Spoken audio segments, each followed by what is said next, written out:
warahmatullahi wabarakatuh. Assalamualaikum. Waalaikumsalam. Selamat datang ibu-ibu semua, kakak-kakak ya di agenda pekanan kita Halaqah Tahfiz RGS yang kesekian kali ya. Semoga ini menjadi amal solih ya, andalan kita salah satunya ya yang nanti akan memberikan banyak pahala di akhirat insya Allah. Tujuan kita itu ya, bukan sekedar eh, apa namanya ngejar target ya. Ngejar target itu hanya teknis. Tapi intinya kita takarrub kepada Allah melalui Al-Quran dalam bentuk tahfiz ya, belajar dan mengajar Al-Quran ya. Salah satunya di RGS ini secara online.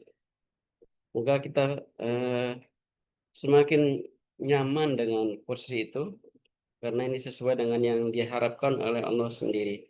Disampaikan berkali-kali oleh guru-guru kita bahwa belajar Al-Quran itu berarti kita membahagiakan Rasulullah ya, membahagiakan Rasulullah. Karena Rasulullah bersedih dalam satu Al-Qur'annya ya, ya Rabbi inna qaumi ittakhadhu hadzal Qur'ana mahjura. Wahai Rabbku, wahai Tuhanku, eh, sungguhnya ya, umatku menjadikan Al-Qur'an itu sesuatu yang ditinggalkan ya. Pada waktunya, pada saatnya, mungkin saat sekarang diantaranya, mungkin saat dulu juga di awal-awal ada yang meninggalkan Al-Quran. Itu membuat Rasulullah sedih. Jadi kata-kata ya Robbi itu ditafsirkan oleh Ustadz Kiai Gurunda Abdul Aziz sebagai suatu eh, ekspresi kesedihan gitu ya. Eh, karena kenyataannya inna qawmit takhadu hadal Qur'an mahjura. Sungguhnya umatku sebagian besar mungkin ya menjadikan Al-Quran sesuatu yang ditinggalkan, sesuatu yang diabaikan, sesuatu yang dicuekin gitu ya. Apa sih Al-Quran baik gitu misalnya gitu ya. Dalam acara-acara, dalam kegiatan hari-hari, dalam grup ya. Kalau ada share Quran itu ya kayaknya ada yang nggak suka gitu ya. Itu eh, itu menyedihkan Rasulullah. Jadi untuk menjawab itu kita belajar Al-Quran, berinteraksi dengan Al-Quran, terus komitmen dengan Al-Quran agar kita menghibur Rasulullah ya. Bukan biarkan ya, kita jangan ikut-ikutan dengan orang lain yang membuat Rasulullah sedih, tapi kita harus membuat Rasulullah terhibur dengan belajar Al-Quran, cara tilawatan, cara maknian, tadabburon, gitu ya, tafsiran ya.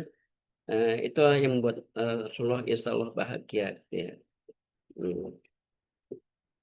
Seperti itu. Jadi mudah-mudahan kita bisa seperti itu. Tadi saya share eh, video-video seperti biasa untuk motivasi. Jadi zaman sekarang ini kita mencari motivasi dari mana saja. Ada Google, ada YouTube gitu ya. Eh, karena manusia butuh motivasi mungkin barangkali harian gitu, atau per jam gitu. Karena manusia itu pelupa gitu ya. Apa yang didapatkan kemarin hari ini lupa, harus disampaikan lagi gitu ya. Jadinya butuh diulang-ulang gitu. Eh, jadi eh, yang disampaikan oleh video yang saya share terakhir dari apa namanya eh, menghafal Al-Quran itu sulit, susah, kuat gitu ya, dan menyusahkan. Itu lumayan panjang videonya ternyata 1 jam ya, 1 jam. Tapi eh, poinnya udah dapat di depan bahwa sulitnya menghafal Al-Quran itu hoak ya. Repotnya menghafal Al-Quran itu hoak ya. Yang ya karena Allah sendiri sudah mengatakan bahwa Al-Quran itu mudah. Kemudian beberapa ayat yang saya tulis dari surat Toha, A'udzubillahi minasyaitonirrajim. Toha ma anzalna alaikal Qur'ana litashqa. Toha Allah yang Maha tahu maknanya. Kami tidak menurunkan Al-Quran ini kepadamu Muhammad dan umatnya ya agar kamu menjadi susah gitu ya. Jadi ini pernyataan Allah ya. Quran diturunkan bukan untuk memberikan kita susah, menjadikan kita susah, Ini ayat ini harus menjadi mindset kita. Allah sudah memberikan statement seperti itu, masa masa ia menyusahkan gitu ya. Jadi sekarang ini mindset kita harus sesuai dengan yang diinginkan Allah.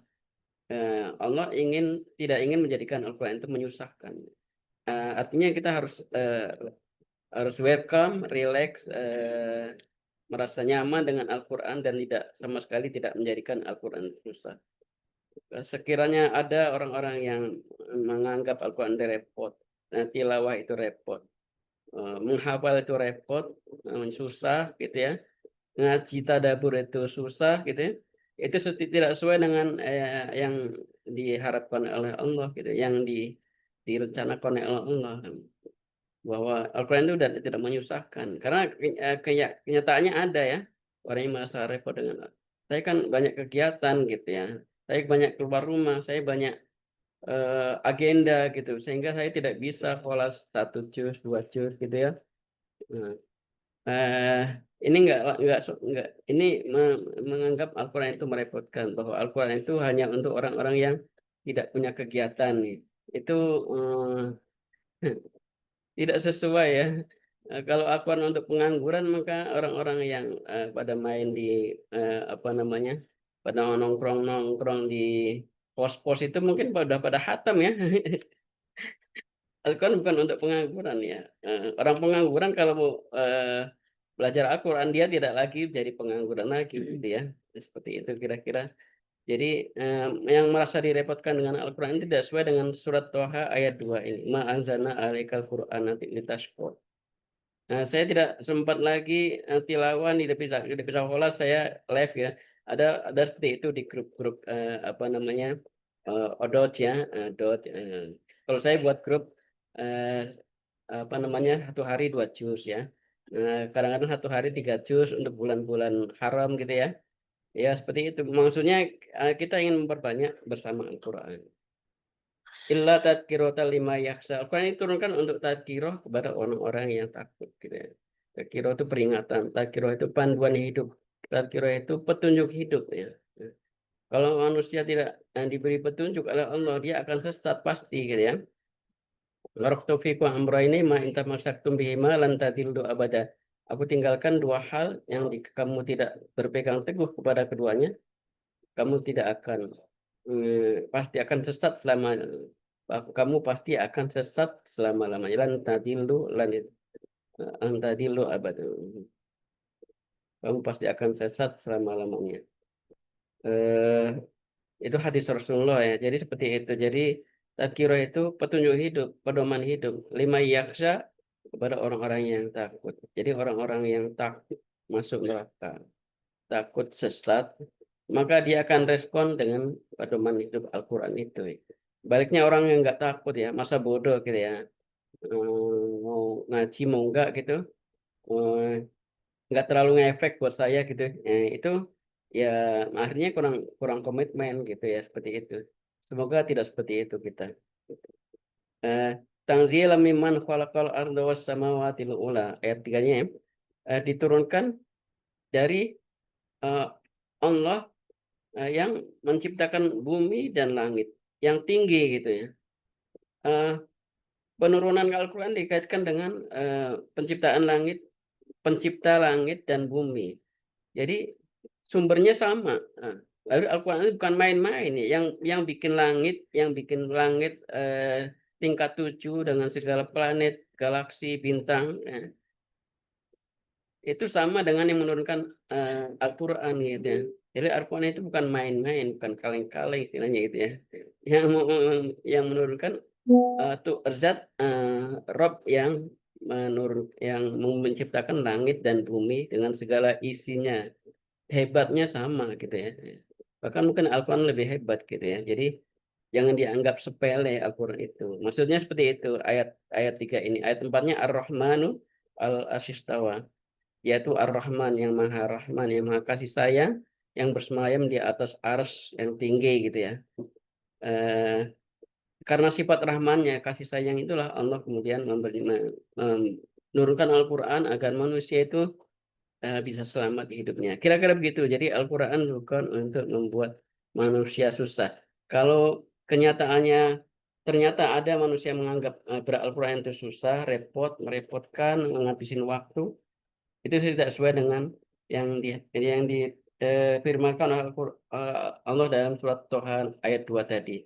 Maka ibarat kata Allah bertepuk sebelah tangan ya. Allah maksudnya begini, mudah, ya, manusia menganggapnya susah gitu. Allah bertepuk sebelah tangan. Dan kalau seperti itu maka kita harus sesuai dengan arahan Allah ya, kita harus banyak istighfar dan berusaha untuk tidak seperti itu. Jadi kondisi apapun kita tetap eh, welcome terhadap Al-Quran ya. Eh, Suruh tilawah siap, suruh menghafal siap, suruh kajian siap, suruh tadabbur siap, kata Gurunda itu begitu konsepnya ya.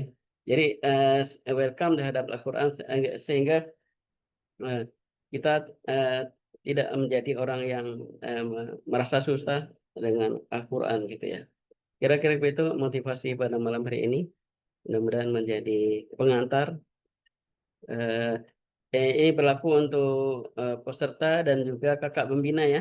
Jadi jangan menganggap apa namanya mengajar, membimbing, menyimak itu sesuatu yang merepotkan. Itu pahala luar biasa ya dari Allah Subhanahu wa taala dan tidak semua orang bisa melakukan itu. Jadi ada keistimewaannya. Jadi eh, eh, pesertanya eh, semangat, pembimbingnya semangat insya Allah. Jadi ada gayung bersambut istilahnya. Jadi insya Allah tentunya dengan eh, sa- se- dengan saling memahami ya, dengan adanya kesepahaman. Maka harapan saya dari awal itu antara guru dan murid itu bukan guru istilahnya nih. Kalau guru masih muda-muda ya. Pembimbing aja pembimbing tahfiz gitu ya. Itu harus ada ikatan hati gitu, harus ada komunikasi gitu. Jadi bukan sekedar teknis setor setor setor kemudian udah setor-setor aja gitu nggak ada komunikasi. Harapannya sih ada komunikasi masalah-masalah ya tidak harus masalah takfir sih, masalah lain gitu, masalah sehat kesehatan kayak masakan gitu. Jadi menunjukkan kita bersaudara berkeluarga itu karena kalau ada obrolan-obrolan lain gitu ya, bukan hanya masalah teknis gitu ya. Karena ini bukan perkuliahan, bukan persekolahan. Jadi ini ikatannya udah ikatan yang lebih tinggi dari itu. Harapan saya seperti itu. Baik, Assalamualaikum warahmatullahi wabarakatuh.